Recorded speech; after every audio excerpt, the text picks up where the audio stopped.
여러분은 사랑하는 사람을 잃어본 적이 있으십니까? 그 사람이 떠나간 자리를 바라보며 만약 그때 내가 조금만 더 일찍 알았더라면 이런 생각을 해보신 적 있으실 겁니다. 오늘 우리가 함께 나눌 이야기는 2000년 전 베단이라는 작은 마을에서 일어난 일입니다. 한 남자가 병으로 죽었습니다. 그의 두 누이는 예수님께 급히 사람을 보냈지만 예수님은 사흘 뒤에야 도착하셨습니다. 이미 무덤에 묻힌 지 나흘째 되는 날이었습니다. 왜 이렇게 늦으셨습니까? 조금만 더 일찍 오셨더라면. 하지만 그날 죽음도 시간도 절망도 멈출 수 없는 한 가지가 있었습니다. 바로 생명의 주인이신 예수님의 능력이었습니다. 오늘 이야기는 단순히 한 사람의 부활이 아닙니다. 우리가 포기하고 싶을 때, 하나님께서 침묵하시는 것처럼 느껴질 때, 그 순간에도 일하고 계신 주님을 만나는 이야기입니다. 본격적인 이야기에 앞서 구독 버튼을 눌러주세요. 여러분의 구독이 하나님의 말씀을 실천하는 방법 중 하나입니다. 자, 이제 이야기를 시작하겠습니다. 성경 요한복음 11장은 초대교회 시대부터 오늘날까지 모든 성도들에게 가장 큰 위로가 되어온 본문입니다. 왜 그럴까요? 이 이야기는 우리에게 세 가지를 말해주기 때문입니다. 첫째, 하나님의 침묵은 포기가 아닙니다. 둘째, 우리의 눈물을 주님도 함께 흘리십니다. 셋째, 죽음조차도 마지막이 아닙니다. 여러분, 우리는 살면서 많은 것들을 잃습니다. 건강을, 사랑하는 사람을, 꿈을, 때로는 믿음까지도 잃어버린 것처럼 느껴질 때가 있습니다. 그럴 때 우리는 이렇게 묻습니다. 주님, 어디 계십니까? 왜 응답이 없으십니까? 하지만 오늘 나사로의 이야기는 그 질문에 대한 하나님의 대답입니다. 나사로, 그 이름의 뜻은 하나님이 도우신다입니다. 그리고 정말로 하나님은 가장 절망적인 순간에 가장 놀라운 방법으로 도우셨습니다. 예루살렘에서 동쪽으로 약 3km, 감람산 너머에 베단이라는 작은 마을이 있었습니다. 베단이라는 이름은 고난의 집이라는 뜻입니다. 작고 가난한 마을이었지만 그곳에는 예수님께서 특별히 사랑하시는 가족이 살고 있었습니다. 마르다, 마리아, 그리고 나사로. 성경은 이렇게 기록합니다. 예수께서는 마르다와 그 동생과 나사로를 사랑하시더라. 이 세 남매는 부모님이 안 계셨던 것으로 보입니다. 마르다가 집안의 큰언니 역할을 하며 마리아와 나사로를 돌보고 있었습니다. 그들의 집은 가난했지만 예수님과 제자들이 예루살렘에 오실 때마다 머물 수 있는 안식처였습니다. 마르다는 부지런한 사람이었습니다. 손님을 맞이하는 일에 늘 바빴고 음식을 준비하고 집안을 정돈하는 데 마음을 쏟았습니다. 마리아는 조용한 사람이었습니다. 예수님의 발 앞에 앉아 말씀을 듣는 것을 가장 좋아했고 한 번은 값비싼 향유를 예수님의 발에 부어드리기도 했습니다. 그리고 나사로. 성경은 그의 성격에 대해서는 많이 기록하지 않았지만 예수님께서 깊이 사랑하셨다는 것만은 분명히 전하고 있습니다. 이 가족은 서로를 아꼈고 주님을 사랑했고 가난하지만 믿음으로 하루하루를 살아가고 있었습니다. 그런데 어느 날 나사로가 병에 걸렸습니다. 처음에는 가벼운 열이었을 것입니다. 마르다는 걱정하면서도 이렇게 말했을 것입니다. 곧 나아질 거야. 푹 쉬어. 하지만 시간이 지나도 열은 떨어지지 않았고 나사로는 점점 쇠약해져 갔습니다. 그 시대에는 지금처럼 병원도 약도 많지 않았습니다. 마르다와 마리아는 밤낮으로 나사로를 돌봤지만 그의 상태는 나아지지 않았습니다. 마침내 두 자매는 결심했습니다. 예수님께 사람을 보내자. 그들은 예수님이 병자를 고치시는 것을 여러 번 보았습니다. 나면서부터 소경된 자를 보게 하시고 38년 된 병자를 일으키시고 백부장의 하인을 말씀 한마디로 낫게 하신 예수님. 예수님이 오시기만 하면 우리 오빠도 반드시 나을 거야. 그들은 급히 사람을 보냈습니다. 그 전갈의 내용은 이랬습니다. 주여, 보시옵소서. 사랑하시는 자가 병들었나이다. 여러분, 이 짧은 문장 속에 얼마나 큰 믿음이 담겨 있는지 아십니까? 그들은 빨리 오십시오라고 재촉하지 않았습니다. 나사로가 죽어갑니다라고 급박하게 표현하지도 않았습니다. 그저 이렇게 말했습니다. 사랑하시는 자가 병들었나이다. 그들은 믿었습니다. 예수님이 나사로를 사랑하신다는 것을, 그리고 사랑하시는 분이라면 반드시 오실 것이라는 것을. 하지만 예수님의 반응은 그들이 기대했던 것과 달랐습니다. 예수님은 그 소식을 들으셨습니다. 그리고 성경은 이렇게 기록합니다. 예수께서 그 소식을 들으시고 계신 곳에 이틀을 더 유하시고 이틀을 더 머무셨습니다. 왜일까요? 제자들도 이해할 수 없었을 것입니다. 선생님, 나사로가 위급한데 왜 가시지 않으십니까? 하지만 예수님은 말씀하셨습니다. 이 병은 죽을 병이 아니라 하나님의 영광을 위함이요 하나님의 아들이 이로 말미암아 영광을 받게 하려 함이라. 여러분, 이 구절이 오늘 우리에게 주는 교훈이 무엇일까요? 하나님의 계획은 우리의 시간표와 다릅니다. 우리는 지금 당장을 원합니다. 빨리 고쳐주시기를, 빨리 응답해 주시기를, 빨리 문제를 해결해 주시기를 바랍니다. 하지만 하나님은 더 크고 더 깊고 더 영원한 것을 보고 계십니다. 그 사흘 동안 베다니에서는 무슨 일이 벌어지고 있었을까요? 마르다는 밤새 나사로의 이마를 닦아주며 기도했을 것입니다. 주님, 제발 살려주세요. 예수님이 곧 오실 겁니다. 조금만 더 버텨줘. 마리아는 오빠의 손을 잡고 눈물로 기도했을 것입니다. 하나님, 왜 예수님이 안 오시나요? 혹시 우리가 무슨 잘못을 한 건가요? 하지만 예수님은 오시지 않았습니다. 그리고 마침내 나사로는 숨을 거두었습니다. 마르다와 마리아의 통곡 소리가 작은 마을 베다니를 뒤덮었습니다. 예수님, 왜 안 오셨을까? 여러분은 이런 경험을 해보신 적 있으십니까? 간절히 기도했는데 하나님께서 침묵하시는 것처럼 느껴진 순간, 이제 끝이구나. 하나님이 나를 버리신 건가? 우리는 때때로 이런 절망 속에 빠집니다. 하지만 오늘 이야기는 우리에게 말합니다. 하나님의 침묵은 거절이 아닙니다. 그분은 더 큰 영광을 준비하고 계십니다. 유대인의 장례 풍습에 따라 나사로는 죽은 그날 바로 무덤에 안장되었습니다. 그 땅의 더운 기후 때문에 시신은 빨리 부패하기 때문이었습니다. 나사로의 몸은 향료와 함께 세마포로 감겨졌고 동굴 같은 무덤 안에 놓였습니다. 그리고 큰 돌로 무덤 입구를 막았습니다. 이제 정말 끝이구나. 마을 사람들이 찾아와 조문했습니다. 함께 울어주고 위로해 주었지만 마르다와 마리아의 마음은 무너졌습니다. 하루, 이틀, 사흘, 나흘. 유대인들은 사람이 죽으면 사흘 동안은 영혼이 몸 주위를 맴돈다고 믿었습니다. 하지만 나흘이 지나면 그것은 완전한 죽음을 의미했습니다. 이제 정말 돌이킬 수 없어. 마르다는 집안일을 하다가도 멍하니 서 있곤 했습니다.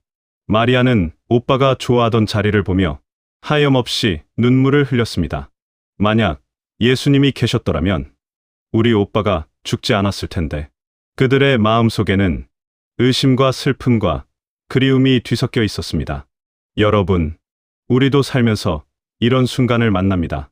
사랑하는 사람과의 이별, 되돌릴 수 없는 상실, 다시는 만날 수 없을 것 같은 절망. 그때 우리는 묻습니다. 주님, 어디 계십니까?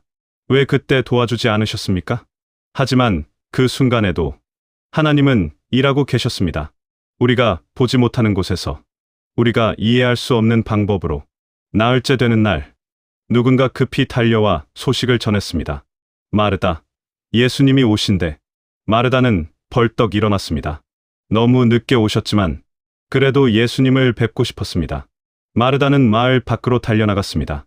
예수님은 저 멀리서 걸어오고 계셨습니다. 제자들과 함께 천천히 그러나 확실하게. 마르다는 예수님 앞에 섰습니다. 그리고 그녀의 입에서 나온 첫 마디는 이것이었습니다. 주께서 여기 계셨더라면 내 오빠가 죽지 아니하였겠나이다. 여러분, 이 말 속에는 무엇이 담겨 있습니까? 믿음입니까? 원망입니까? 아마도 둘 다였을 것입니다. 주님이 계셨더라면 우리도 이렇게 말할 때가 있습니다. 주님, 그때 왜 안 계셨습니까? 조금만 더 일찍 오셨더라면. 하지만 마르다는 이어서 말합니다. 그러나 나는 이제라도 하나님께서 무엇이든지 주께 구하시는 것을 하나님이 주실 줄을 아나이다. 이 얼마나 놀라운 믿음입니까? 오빠가 이미 죽은 지 나흘이나 지났지만 그래도 이제라도 라고 말하는 마르다. 예수님은 그녀에게 말씀하셨습니다. 내 오빠가 다시 살아나리라. 마르다는 대답했습니다.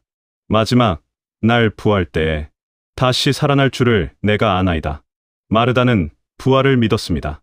하지만 그것은 먼 미래의 일이라고 생각했습니다. 그때 예수님께서 가장 중요한 말씀을 하셨습니다. 나는 부활이요 생명이니 나를 믿는 자는 죽어도 살겠고 무릇 살아서 나를 믿는 자는 영원히 죽지 아니하리니 이것을 내가 믿느냐? 여러분, 이 말씀을 천천히 다시 한번 곱씹어 보시겠습니까? 나는 부활이요 생명이니 예수님은 단지 부활을 주시는 분이 아닙니다. 예수님 자신이 바로 부활이십니다. 생명을 주시는 분이 아니라 예수님 자신이 바로 생명이십니다. 그러므로 예수님을 믿는 자는 육체가 죽어도 영원히 사는 것입니다. 마르다는 대답했습니다. 주여, 그러하외다. 주는 그리스도시요 세상에 오시는 하나님의 아들이신 줄 내가 믿나이다. 이것이 진정한 믿음의 고백입니다. 모든 것을 잃은 것 같은 순간에도 주님, 당신을 믿습니다라고 고백하는 것. 마르다는 집으로 돌아가 마리아를 조용히 불렀습니다. 선생님이 오셔서 너를 부르신다. 마리아는 급히 일어나 예수님께로 달려갔습니다. 그리고 예수님의 발 앞에 엎드려 울면서 말했습니다. 주께서 여기 계셨더라면 내 오빠가 죽지 아니하였겠나이다. 마르다와 똑같은 말이었습니다.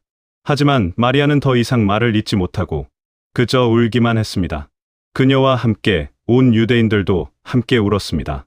그 광경을 보신 예수님은 심령의 비통함을 느끼시고 불쌍히 여기셨습니다.